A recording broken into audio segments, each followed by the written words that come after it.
বিয়ের প্রথম মাসে আমার পেটে বাচ্চা আসাতে আমার অনাগত সন্তানকে এই পৃথিবীর মুখ দেখাতে পারলাম না, কারণ আমার শাশুড়ি মা কখনোই চাইতো না আমার এত তাড়াতাড়ি বাচ্চা হোক। আমার স্বামী একজন প্রবাসী, মাত্র 3 মাসের ছুটিতে সে এসেছিল দেশে বিয়ে করার জন্য। খুবই গরিব ঘরের মেয়ে আমি, বাবা মার আর্থিক সামর্থ্য ছিল না আমাকে ভালো ঘরে বিয়ে দেওয়ার জন্য, তাই যার কারণে একজন প্রবাসীর সাথে আমাকে বিয়ে দিয়ে দেয়। যদিও বিয়ের সময় আমাদের মাঝে কথা হয়েছিল আমার স্বামী আমাকে বিয়ে করে আবার প্রবাসে চলে যাবে। আর একটা মেয়ে নতুন বউ কিন্তু কখনোই চায় না যে তার স্বামী প্রবাসে চলে যাক। সব ঘরের মেয়েকে কিন্তু প্রবাসী ছেলের কাছে বিয়ে দেয় না। আমার বাবা মায়ের আর্থিক সমস্যা থাকার কারণে আমাকে প্রবাসী ছেলের কাছে বিয়ে দেয়। আর তাছাড়া আমার শাশুড়িরও পছন্দ ছিল সে একটা গরিব ঘরের মেয়েকে তার ছেলের বউ করে আনবে, যাতে করে শাশুড়ির মুখের উপরে তর্ক করতে না পারে। শাশুড়ি যা বলবে তাই শুনবে, কারণ মেয়েটা যে গরিব। আমাদের দুই ফ্যামিলির সহমতে আমাদের দুইজনের বিয়ে হয়ে যায়। আমার স্বামী যেই মাসে বাংলাদেশে এসেছে সেই মাসে আমাদের বিয়ে হয়, আর তার পরের মাসে আমি টেস্ট করে জানতে পারি আমি মা হতে পেরেছি। সেই থেকেই শুরু হয় আমার জীবনের সবচেয়ে বড় যুদ্ধ, কারণ আমার শাশুড়ি মা কখনোই চাইতো না আমার এত তাড়াতাড়ি বাচ্চা হোক, কারণ এখন যদি আমার বাচ্চা হয় তাহলে নাকি আমাদের সংসারের খরচ এখন অনেক বেশি বেড়ে যাবে। সবেমাত্র আমার স্বামী বাড়িতে বিল্ডিং দিয়েছে, তার পাশাপাশি তার 2টা বোনকে বিয়ে দিয়েছে, যার কারণে আমার স্বামী অনেক টাকার ঋণ রয়েছে। এজন্য আমার স্বামী আবারও প্রবাসে চলে যাবে আমাকে রেখে। যেহেতু এই কথাটা আমি বিয়ের আগে থেকেই জানতাম যে আমার স্বামী আবার প্রবাসে চলে যাবে, তাই তো বাচ্চা না হওয়ার জন্য আমি কোনো চেষ্টাই করিনি। আমি ইচ্ছে করেই বাচ্চাটাকে নিয়েছিলাম। বিয়ের পর আমার শ্বশুর বাড়ি থেকে আমার লেখাপড়াটাও বন্ধ করে দেয়, আর আমার স্বামীও প্রবাসে চলে যাবে। তাহলে আমি বাসায় বসে বসে একা একা কি করব?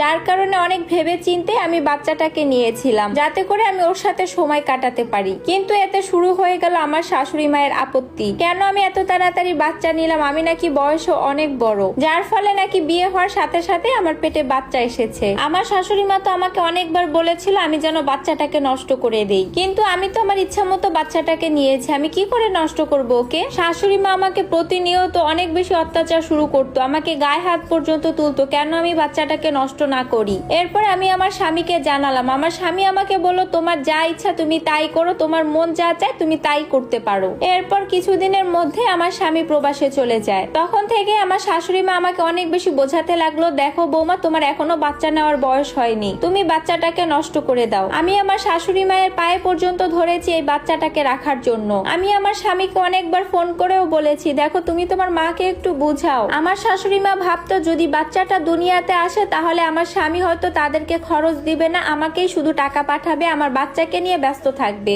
আর আমার বাচ্চা আসলে হয়তো তার ছেলে তার পর হয়ে যাবে, এটাই ছিল তার ধারণা। আমার স্বামীকে আমার শাশুড়ি মা নানান রকম ভাবে কথা বলে তার কথার জালে ফাঁসিয়ে ফেলে। এরপর আমার স্বামীও চাচ্ছে বাচ্চাটাকে নষ্ট করতে। আমার স্বামী আমাকে ফোন করে বলছে দেখো মা যেহেতু চাচ্ছে না বাচ্চাটাকে, তুমি ওকে নষ্ট করে ফেলো। আমি আমার স্বামীর এই কথায় রাজি হইনি। যখনই আমার স্বামী আমাকে এই কথা বলেছে তখনই আমি সাথে সাথেই আমি আমার বাবার বাড়িতে চলে এসেছি। কিন্তু বাবার বাড়িতেই বা কতদিন থাকবো, বাবার তো অভাব অনাটনের সংসার। আমি আবারও ফিরে আসি শ্বশুর বাড়িতে। শ্বশুর বাড়িতে যাওয়ার পর দেখি আমার শাশুড়ি মা আমার জন্য রান্না বান্না করে অপেক্ষা করছে, সে নাকি একসাথে নিয়ে আমাকে খাবে। তারপর আমরা রাতের খাবার খেয়ে ঘুমিয়ে যাই। আমি তো শাশুড়ি মার এইরকম আচরণ দেখে অনেক বেশি খুশি হয়েছি, ভেবেছি হয়তো সে মেনে নিয়েছে আমার বাচ্চাটাকে। আমি ঘুমিয়ে যাওয়ার পরে ঠিক মাঝরাতে দেখতে পাই আমার পেটে প্রচন্ড পরিমাণে ব্যথা শুরু হয়ে যায়, আর দেখতে পাচ্ছি প্রচুর পরিমাণে আমার ব্লিডিং শুরু হয়েছে। তখন আমি জোরে জোরে কান্না করি আর আমার শাশুড়ি মাকে ডাকি। তখন সাথে সাথে আমার শ্বশুর শাশুড়ি সবাই আমার রুমে চলে আসে।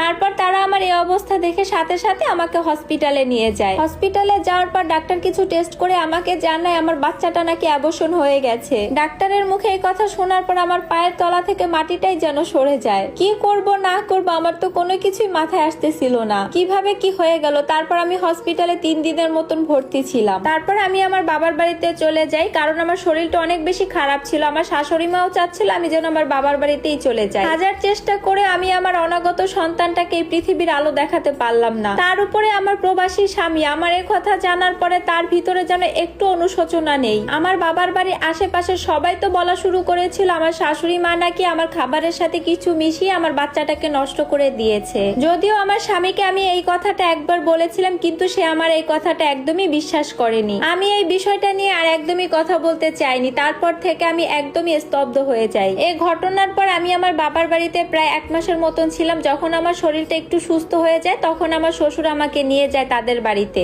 শ্বশুর বাড়িতে যাওয়ার পর তো একদম চাকরানি বানিয়ে দেয় দেয় আমার শাশুড়ি। সংসারের যাবতীয় কাজকর্ম সবকিছুই আমাকে দিয়ে করাতো। যদিও এই কাজগুলো নিয়ে আমার কোনো মাথা ব্যথাই ছিল না, আমি ছোটবেলা থেকেই জানতাম বিয়ের পর মেয়েদেরকে একটু কাজ করতেই হয়, ওদেরকে একটু কষ্ট সহ্যই করতে হয়। যেমনটা আমি আমার মা চাচিদের দেখে আসছি, তাই কাজ করা নিয়ে আমার কোনো মাথা ব্যথা ছিল না। কিন্তু আস্তে আস্তে যেন আমার শ্বশুর শাশুড়ি আমার স্বামী সবার রূপটাই যেন চেঞ্জ হয়ে যায়। সেই স্বামী এখন আমাকে একদিনে একবার কল তো দূরের কথা, সপ্তাহে একবার কল দেয় না। আমি যদি তাকে ফোন দেই তাহলে সে আমাকে জানায় আমি নাকি তাকে বিরক্ত করছি, সে নাকি কাজে এখন অনেক ব্যস্ত থাকে। এভাবেই ইগনোর করতে করতে চলে যায় আমাদের বিয়ের 6 বছর। তারপর আমার স্বামী আবারও বাংলাদেশে আসে। সে বাংলাদেশে আসার পর আমি তাকে বাচ্চা নেওয়ার ব্যাপারে কিছুই বলিনি। তারপর সেই আমাকে বলে এবার আমাদের একটা বাচ্চা নেওয়া উচিত, কারণ আমার কলিগরা সবাই বাবা হয়ে যাচ্ছে। তারা তো সবাই তার সন্তানের সাথে ভিডিও কলে কথা বলে, আমারও তো দেখে অনেক ইচ্ছা করে। আমার স্বামীর এই কথাটা শোনার পর আমার ভিতরটা যেন ফেটে যাচ্ছিল আর মনে মনে অনেক বেশি হাসি পাচ্ছিল। আর আমার স্বামী এবার নাকি একবারই দেশে চলে এসেছে, সে নাকি আর প্রবাসে যাবে না। আমরা 1 বছর ধরে বাচ্চা নেওয়ার চেষ্টা করছি কিন্তু আমাদের বাচ্চা হচ্ছে না। আমরা 1 বছর ধরে বাচ্চা নেওয়ার চেষ্টা করছি কিন্তু এখন আর আমাদের বাচ্চা হচ্ছে না। আশেপাশে হুজুরদের কাছ থেকে পানি পড়া খাই, তারপর আমরা ডাক্তারের কাছে যাই। আর ডাক্তারের কাছে যাওয়ার পর আমাদের দুজনকে টেস্ট করার পর